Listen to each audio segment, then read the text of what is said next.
ध्यान देंगे।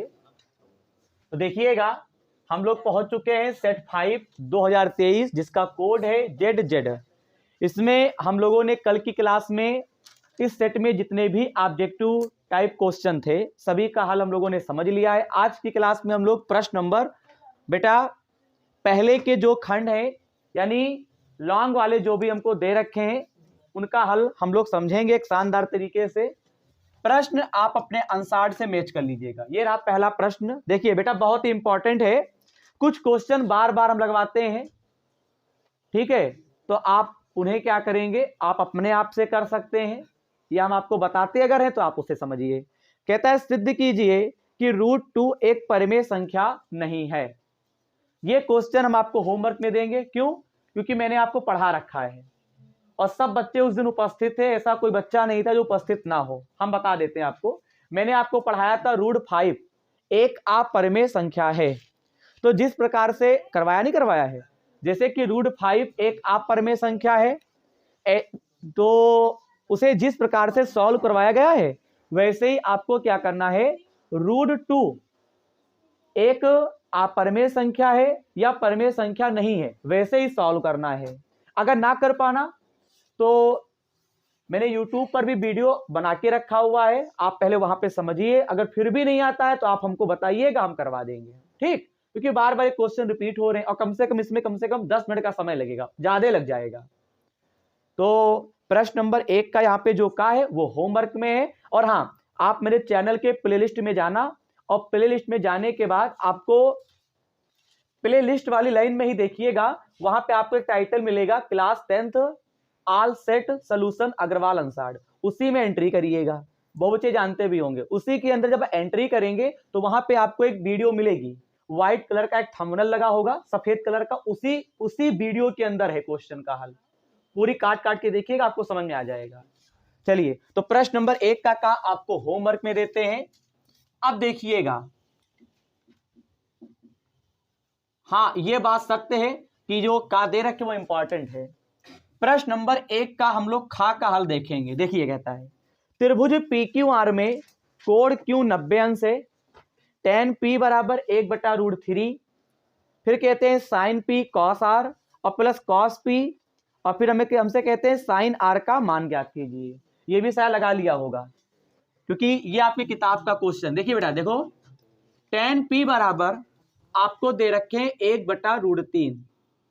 देखिए सर कैसे समझा रहे हैं आपको, हमसे पूछ रहे हैं sin P और फिर हमको दे रखे हैं cos R और फिर आपको दे रखे हैं बच्चा cos P और फिर आपको दे रखे हैं sin R। देखिए बहुत ही शानदार यहां पे दे रखा है। अब बात आती है, ये त्रिकोणमिति का क्वेश्चन है। यहां पे तुमसे स्पष्ट कह दिया गया है कि tan P का मान 1/√3 है और हमको निकालना है sin P cos R cos P और हमको sin R। अब बात आती है निकालें तो फिर कैसे निकालें। सिंपल सी बात है, आपको सबसे पहले क्या करना है बेटा, एक यहां पे फिगर बना लेना है। फिगर बनाने के बाद यहां पे tan का जो कोण है वो P है। सर ने एक एक बात बता रखी है, यहां पे tan का जो कोण है वो आपको यहां पे दे रखे हैं, पता क्या, और हमको इसका मान ज्ञात ही करना है। सुनिए, हमें इस पूरे का मान ज्ञात करना है, ठीक है। तो सबसे पहले हमको फिगर ड्रा करना पड़ेगा। बहुत बढ़िया समझाएंगे, आपको बढ़िया लगेगा पढ़ते हुए। यहां पे tan का जो कोण है वो P है। tan का अगर कोण P है यानी किसी भी त्रिकोणमितीय फलन अगर कोई दे दे और उसका कोण अगर कोई अक्षर होता है तो वो अक्षर जो होता है वो यहां पे लिखते हैं, बताया था। अगर tan का कोण P है तो P यहां पे आ जाएगा। और हमसे क्वेश्चन में कहते हैं Q 90 अंश का है। देखो बेटा Q कितने अंश का है, 90, और 90 जो कहता है वो हम यहाँ पे नोट करते हैं यहाँ पे। अब बताओ P और Q फिक्स हो गए तो हमारे पास कौन सा बचा, R ऑटोमेटिक यहाँ पे पहुंच जाएगा। यहां तक की बात क्लियर है। अब हम इस त्रिभुज की तीनों भुजाएं पता करेंगे। tan P बराबर आपको दे रखा है 1/√3, तो हम लाल बटे कक्का का मैंने आपको फार्मूला पढ़ाया था, साइन कॉस tan लाल बटे कक्का, यहाँ पे साइन कॉस tan, तो tan का होता है लंब बटे आधार।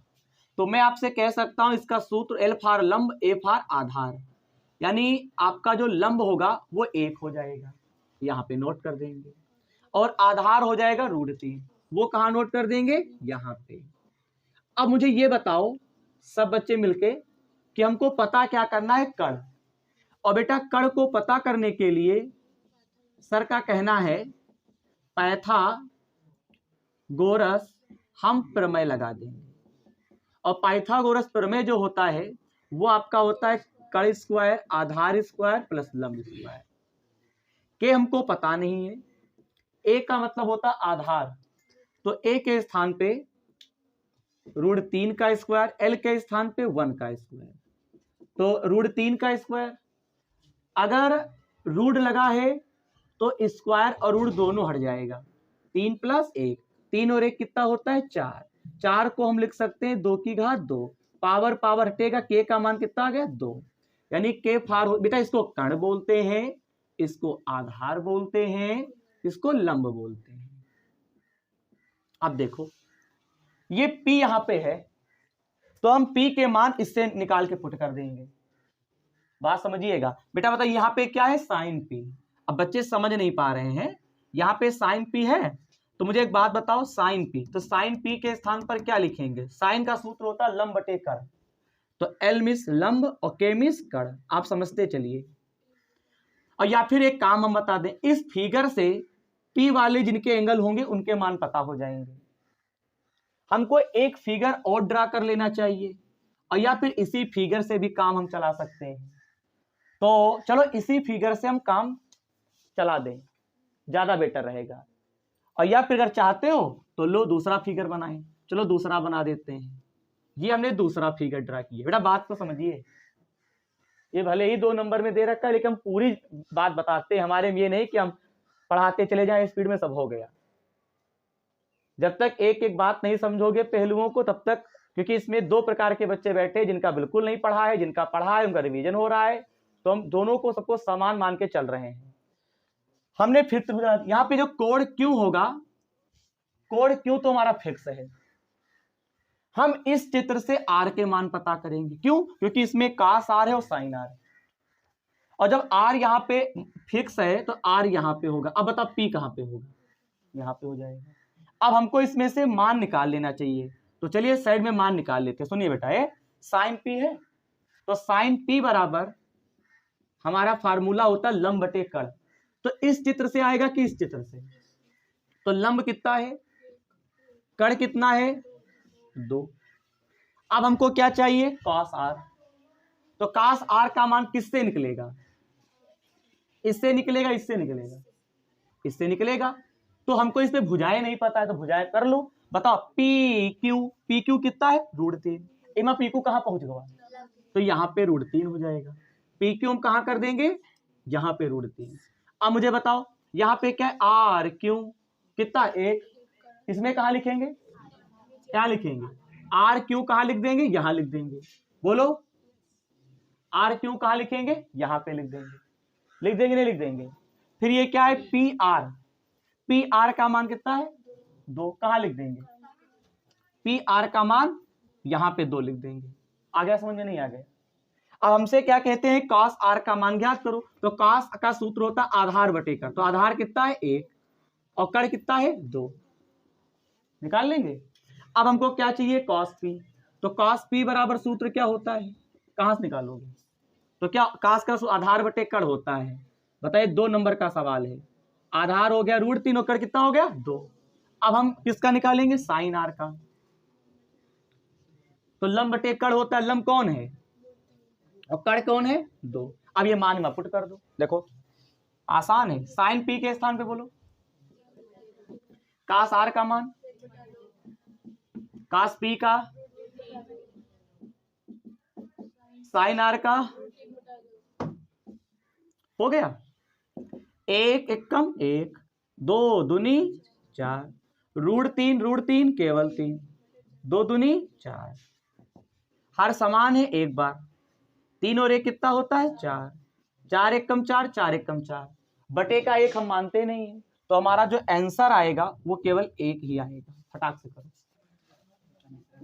देखो तो देखिएगा प्रश्न नंबर हमको 1 का यहाँ पे गा आपको दे रखे हैं, कहता है द्विघात समीकरण 4x की पावर 2 प्लस 3x प्लस 5 बराबर 0 के मूल ज्ञात कीजिए। यानी आपको एक द्विघात समीकरण दे रखा है और हमसे कहता है बेटा इसके मूल ज्ञात करो। तो इसको कैसे लगाओगे हम बताते हैं। देखो 4x की घात यहाँ पे 2 दे रखा है प्लस 3x प्लस 5। बेटा अगर 2 पावर है तो समझ जाओ इसके 2 मूल होंगे, अगर 3 पावर होती तो इसके 3 मूल होते। लेकिन बेटा इसको हम पता है कैसे करेंगे, एक तो तरीका है गुणनखंड से, और जब गुणनखंड ना लगे तो श्रीधराचार्य।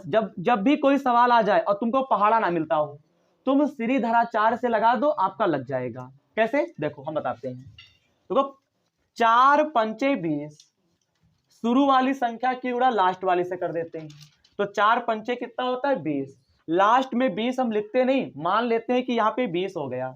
अब उस 20 का यह मतलब है कि ऐसा पहाड़ा बताओ गुणा करने पर 20 आए और जोड़ने पर कितना आना चाहिए 3। तो यार ऐसा कोई पहाड़ा है ही नहीं कि गुणा करने पर 20 आए और जोड़ने पर 3 आए। तो ऐसी सिचुएशन में जब पहाड़ा तुम ना ढूंढ पाओ, अच्छा ये भी तरीका है, अगर पहाड़ा पता भी हो तब भी तुम अगर श्रीधराचार्य से लगाओगे तब भी आंसर आ जाएगा। ये कोई जरूरी नहीं है। पहाड़ा पता हो तो आप ऐसे सिंपल लगा सकते हो, पहाड़ा ना पता हो तो श्रीधराचार्य से लगाना। लेकिन श्रीधराचार्य का ऐसा सूत्र है, पहाड़ा पता हो तब भी उससे लगाओगे तभी आंसर आ जाएगा। ठीक है, तो ये कोई ऐसा पहाड़ा है नहीं, तो हम श्रीधराचार्य से लगाएंगे। सबसे पहले तुलना करो। देखो ax की power 2 plus bx plus c बराबर 0 से तुलना करने पर, अब देखिए स्क्वायर स्क्वायर हटा देंगे, a के सामने कितना है यक्स से यक्स हटा देंगे, b बराबर कितना है 3, c बराबर कितना है 5। अब श्रीधराचार्य का सूत्र क्या होता है, x बराबर minus B plus minus root में बी स्क्वायर माइनस 4ac और बटे में क्या होता है 2a होता है। यहां पे बच्चा b के स्थान पे हम 3 लिख देंगे, b है तो b की घात 2 है, तुमको क्या लिखना है 3 की घात 2। a के स्थान पे क्या लिखोगे, a का मान आपको 4 दे रखे हैं और b का मान c का मान 5 और यहां पे 2 गुणे 4। यक्स बराबर माइनस का 3 प्लस माइनस 3 की घात 2 का मतलब 9, 4 चक्कू 16 पंचे 80, 2 चक्कू 8। बेटा 80 में से 9 हटा दो, 72 बचेगा। अच्छा 71 बचेगा और नीचे क्या लिख देंगे 8। आप यही आंसर रखो। तो देखिएगा प्रश्न नंबर 1 का यहाँ पे घा आपसे कहते हैं बिंदुओं ए ब्रैकेट में 2 -2 और बी ब्रैकेट में 3 को जोड़ने वाले रेखाखंड की लंबाई ज्ञात कीजिए। सुनिए, इन बिंदुओं को जब जोड़ोगे तो हमको रेखाखंड की लंबाई निकालना है। बेटा लंबाई और दूरी दोनों एक ही, लंबाई को ही दूरी कहते हैं, तो इसमें दूरी का सूत्र लगेगा। अब देखिए बेटा हमने एक रेखाखंड मान लिया,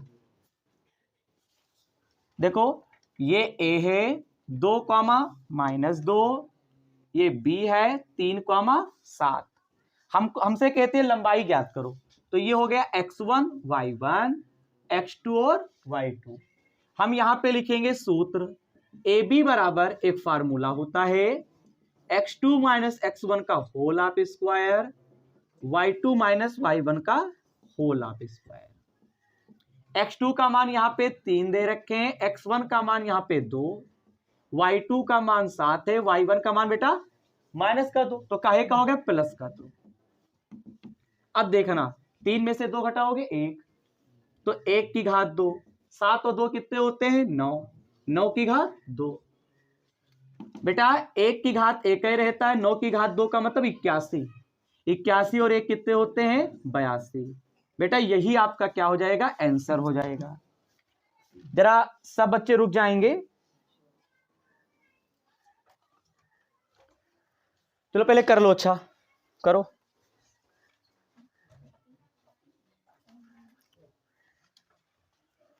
और एक सवाल हम सबको लगाने के लिए देंगे, माध्य। माध्य निकाल लोगे सब लोग हैं?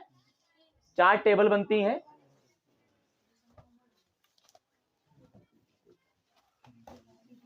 तो अगला समझाना पड़ेगा।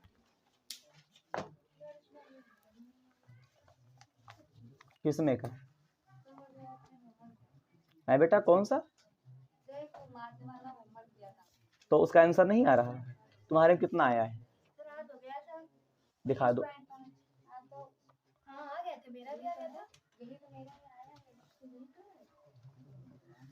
देख लेना अपना। कृति तुम बताओ, कृति बताओ बेटा, शांत रहो। है बिटिया, क्या बताओ हमको बताओ। तो बेटा आंसर गलत है। हमको एक बार क्वेश्चन दिखा दे, जोड़ घटाव सही है। हाँ तो अपने विश्वास रखो। बताओ। शुद्ध वायु है एक समांगी मिश्रण, धातुओं का मिश्रण, यौगिक का मिश्रण, उपरोक्त में से कोई नहीं। शुद्ध वायु है एक समांगी मिश्रण, धातुओं का मिश्रण, यौगिक का मिश्रण, उपरोक्त में से कोई नहीं।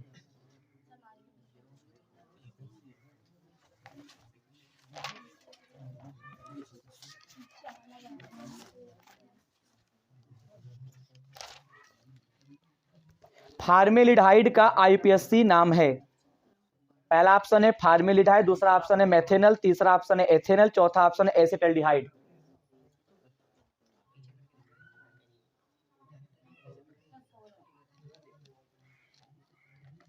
गलत, मेथेनल है, बी ऑप्शन सही है।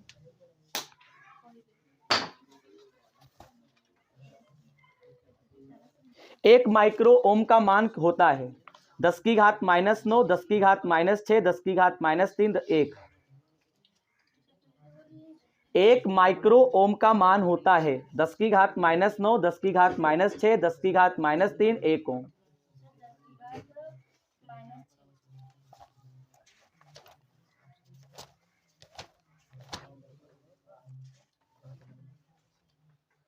निम्नलिखित में कौन सी परत पराबैंगनी किरणों को पृथ्वी पर आने से रोकती है? वेरी बायोलॉजी, फिजिक्स का आखिरी चैप्टर था।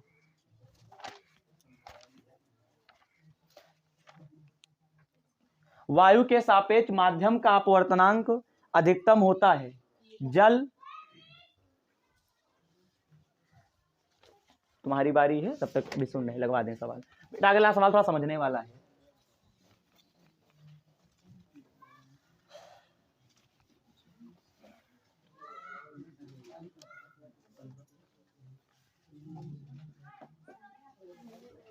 देखिएगा प्रश्न नंबर 1 का अंगा, अपने अपने अनुसार में देखिए। पहले हमसे कहते हैं यदि व्यास 1 सेंटीमीटर वाली 8 सेंटीमीटर लंबी तांबे की छड़ को पिघलाकर एक समान मोटाई वाली 18 सेंटीमीटर लंबी एक छड़ के रूप में ढाला जाता है तो छड़ की मोटाई ज्ञात कीजिए। बेटे ये सवाल ऐसा है कि पहली चीज तो ये हमको तांबे की छड़ को पिघलाना है, और तांबे की छड़ को पिघलाने के बाद हमको यहाँ पे क्या करना है, एक छड़ के रूप में हमको फिर से ढालना है। हमें छड़ की मोटाई निकालना है।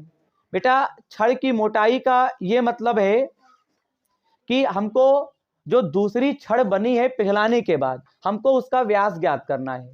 मोटाई को यहाँ पे बेटा व्यास कहेंगे। बेटा बहुत ही बढ़िया क्वेश्चन है, जरा सब बच्चे बोर्ड पे ध्यान देंगे। हम इसका फिगर बना के हम आपको समझाएंगे।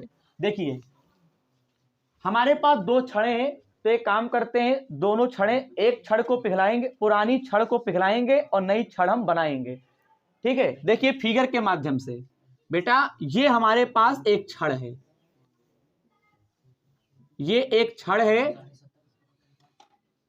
और हमेशा जो छड़ होता है वो बेलन के रूप का होता है, ये ध्यान रखिएगा। ये जो छड़ है, ठीक है, ये पहली छड़ है। अब ध्यान देना बेटा, इस छड़ को क्या किया गया, पिघलाया गया। पिघलाने के बाद हमको यहां पे दूसरी छड़ हमको प्राप्त हुई, देखिए बेटा, सवाल के पूछने का तरीका कितना बढ़िया है इनका। अब यहाँ पे देखिए बेटा, यहाँ पे क्या होता है बेटा, यहाँ पे दूसरी छड़ है, इसका नाम दे देंगे, ये नई छड़ है। अब सुनिए, पिघलाने पर आपको इस प्रकार की छड़ प्राप्त हुई। अब सुनिए बेटा, क्वेश्चन में पहले उन्होंने बोल दिया है जो पहली छड़ है उसका व्यास 1 सेंटीमीटर है। बेटा इस छड़ का जो व्यास है ना, वो 1 सेंटीमीटर है।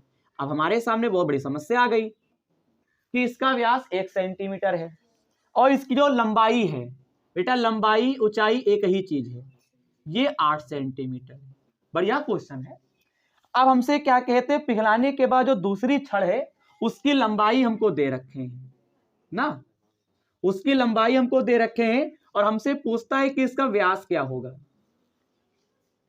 ठीक, इसका हमको व्यास पता करना। अब एक बात बताओ, हमने क्या किया, डायरेक्ट हमने क्या किया, इसकी त्रिज्या को, मेरे बच्चे, इसकी त्रिज्या को स्मॉल आर कह दिया, इसकी त्रिज्या को हमने कैपिटल आर, मतलब दोनों में डिफरेंस करे दे रहे हैं, अलग अलग हो तभी तो दो लोग हो, ठीक है, और सेम दिखने में लगते हो तो उन दोनों में डिफरेंस कुछ होना चाहिए, या तो कपड़ों का डिफरेंस होना चाहिए, यानी कुछ ना कुछ डिफरेंस जरूर होना चाहिए जिससे उनको हम पहचान सकें। तो हमने इनकी त्रिज्या को स्मॉल आर कह दिया, इनकी त्रिज्या को कैपिटल आर कह दिएगा। बेटा बात समझिएगा। अच्छा, अब बात आती है कि इनकी ऊंचाई 8 है और इनकी ऊंचाई 18 है, तो मैं क्या करता हूं, इनकी ऊंचाई को हमने स्मॉल एच मान लिया, देखिए हम ऐसे बना रहे डायरेक्ट, और इनकी ऊंचाई को हमने क्या किया, कैपिटल एच कह दिया। पहचानना और याद रखना आपका काम है, माई जानदार जान जाता है। अब ये बताओ, इसका जो व्यास 1 है, देखिए बेटा, देखो इस छड़ का व्यास यहां पे लिख देंगे, पहली छड़, पहली छड़, तो पहली छड़ में आपको व्यास दे रखे हैं 1 सेंटीमीटर। एक बात बताओ, जब व्यास 1 सेंटीमीटर है तो इसकी त्रिज्या क्या होती, आधी होती है। अब 1 का आधा तो 0.5 हो सकता है, और वरना किसी भी संख्या को आधा करने के लिए उसके बटे में 2 लिख दो, वो आधा हो जाता है। इसकी ऊंचाई कितनी है, h, h बराबर हमने क्या मान लिया, 8। अब यहां पे लिखेंगे बेटा नई छड़, यहां पे लिख देंगे, ये हमारे पास नवीन हमको छड़ प्राप्त हुई है, तो जो यहाँ पे नवीन छड़ है या नई छड़ है, इसका हमको व्यास ज्ञात करना है। क्या ज्ञात करना है, व्यास, और इसकी हमको ऊंचाई पता है, एग्जैक्ट हमको 18 सेंटीमीटर। फिर एक बात बताओ, इसकी त्रिज्या पता करें तभी तो हमको व्यास पता होगा, क्योंकि व्यास क्या होता है, त्रिज्या का दुगुना होता है। अब बात समझते चलिएगा। एक बात बताओ, ये भी बेलन है, ये भी बेलन है, जब भी किसी एक वस्तु से दूसरे वस्तु बन रही हो तो हमेशा याद रखिएगा उन दोनों के आयतन बराबर होते हैं। बढ़िया सवाल है। तो यहां पे लिखेंगे बेटा पहली, यहां पे लिखेंगे पहली छड़ का, यहां पे लिखेंगे आयतन, और फिर लिख देंगे बेटा नई छड़ का आयतन। बस पूरा सवाल लग गया। बेटा दोनों बेलन है, इसका फार्मूला होता है पाई आर स्क्वायर स्मॉल एच, बोलो इसका सूत्र होगा पाई कैपिटल आर स्क्वायर, होना नहीं, अंतर है दोनों में, पाई से पाई कैंसिल, स्मॉल आर का मान 1/2, स्मॉल एच का मान कितना होगा 8, कैपिटल आर का मान होगा बेटा हमको पता नहीं है, कैपिटल एच का मान 18। अब देखिए 2 चक्कू 8, 2 1 कम 2, 2 दूनी 4। अब मुझे एक बात बताइएगा, इस साइड क्या बचा है 2, 18 कहाँ आएगा बटे में, और बराबर में क्या लिख देंगे आर स्क्वायर, काटो 2 1 कम 2, 2 9 18। अब हमें एक बात यहां पे समझना पड़ेगा, देखो जगह की प्रॉब्लम है, ऊपर लगा देते समझिएगा। इधर आपका आएगा आर स्क्वायर बराबर 1/9, हम पता है 9 को क्या लिख सकते हैं 1/3 का होल स्क्वायर लिख सकते हैं, तो पावर पावर हटेगा, आर बराबर कितना आ गया 1/3। अभी लगा नहीं, अब व्यास निकालो, व्यास बराबर फार्मूला होता है 2r, यानी त्रिज्या का 2 गुना, तो 2 गुणे हम क्या लिख देंगे 1/3, क्योंकि r का मान 1/3 आया हुआ है, 2 1 कम 2/3, इसका मात्रक होगा सेंटीमीटर